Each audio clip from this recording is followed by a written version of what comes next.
जाना है। और एक बात और ध्यान दो, अभी तो हमारी ललिया 7-8 साल की है।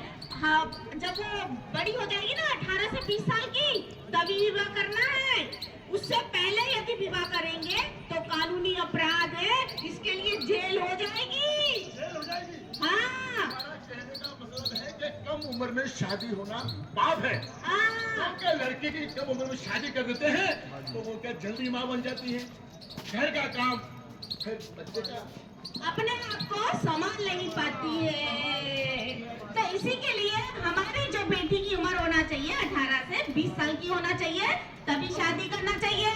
और हाँ, बेटे के चक्कर में हम अपनी बेटियों को कोर्ट में ही मार देते हैं। कानूनी अपराध है। अरे भैया, इसके लिए अगर लोग बात क्या करते हैं कि लड़की को पेट भी मार देते हैं, है ना?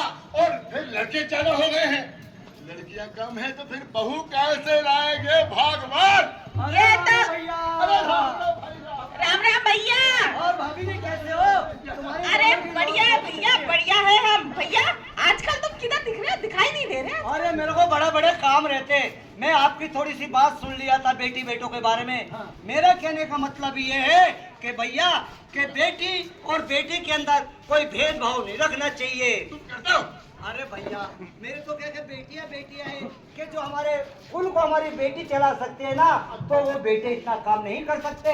क्या अपने क्या है कि अपनी बिटिया हमारे घर की लक्ष्मी है, हमारे घर की देवी है, और हमारी संस्कृत भाषा में उनको क्या है देवी का दर्जा दिया जाता है। लेकिन भैया एक बात बताओ, वो जिज्जी है ना, जिज्जी है ना तुम्हारे घर से?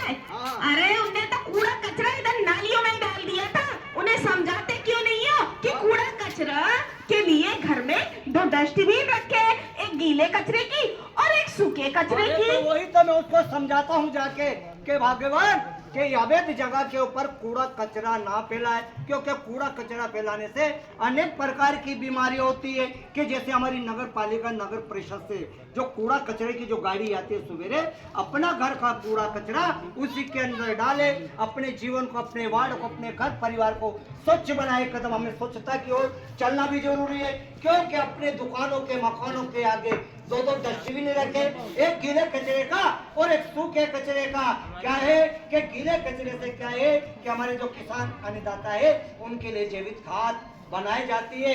और एक बात और सुनो, कहते हैं कि 1-2 ही बच्चों का सुखी परिवार, और लड़का हो या लड़की हमें दोनों से प्यार। लेकिन भैया एक बात और बताओ, वो तुम्हारा भाई है बड़ा वाला, वो शराब बहुत पीता था और नशे का भी उपयोग करता था, छोड़ा कि नहीं छोड़ा? हाँ, मैं आपको उसी की बात बताता हूँ, क्योंकि वो कहते हैं ना कि शराब पीता है। वो एक उसका डायलॉग ये था कि हमें तो लूटा, गहरों में कहा दम था, और मेरी बोतल वहीं टूटी जाए ठेका भी बंद था। क्या कह रहे हो? बढ़िया।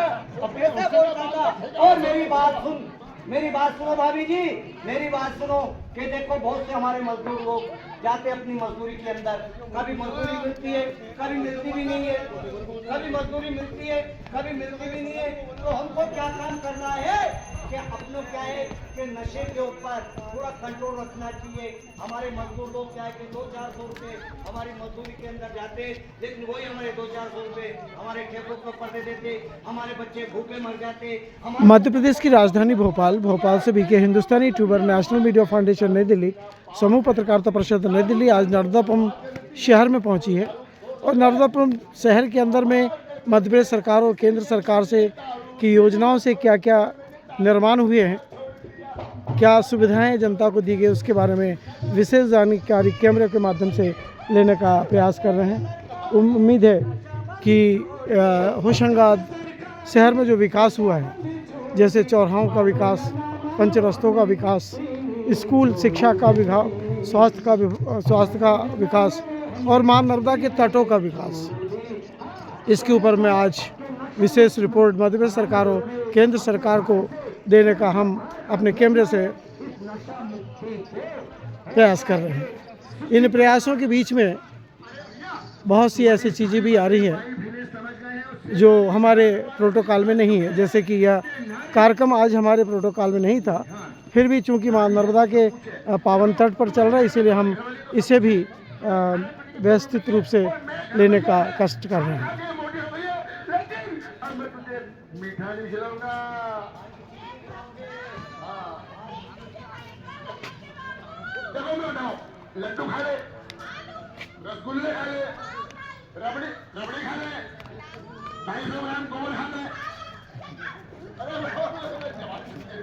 तो अब है ना, मीठा खाना कम कर दो, आगे हम हर बीमारियों से बच जाएंगे। तेल भी कम कर दो, और इसी खुशी के मौके पर एक देहाती आपको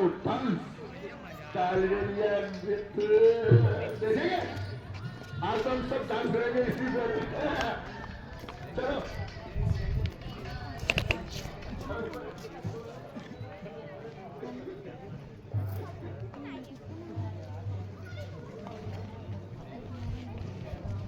यह दृश्य हम आपको सेठानी घाट का दिखा रहे हैं।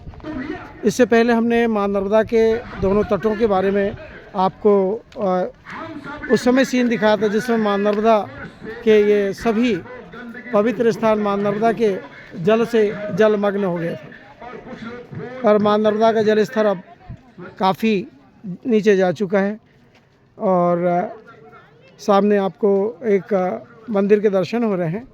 अब हमें इस मंदिर के बारे में जानकारी तो नहीं है, पर हमारे जो कैमरे उत्तर तट में चल रहे हैं वे जो जानकारी देंगे हम आपको उस जानकारी को इसी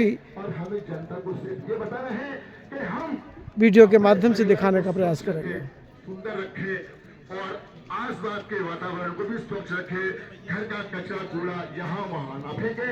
यहाँ वहाँ फिर बीमारियाँ फैलती हैं और बीमारियाँ फैलती हैं तो हम लोग डॉक्टर के पास जाते हैं और फिर डॉक्टर हमें अच्छे खासे फीस ले लेते हैं। इसीलिए गंदगी ना करें, नहीं किसी को करने दे।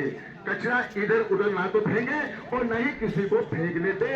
और हम दो हमारे दो, छोटा परिवार सुखी परिवार, बड़ा परिवार दुखी परिवार, अपने छोटे बच्चों को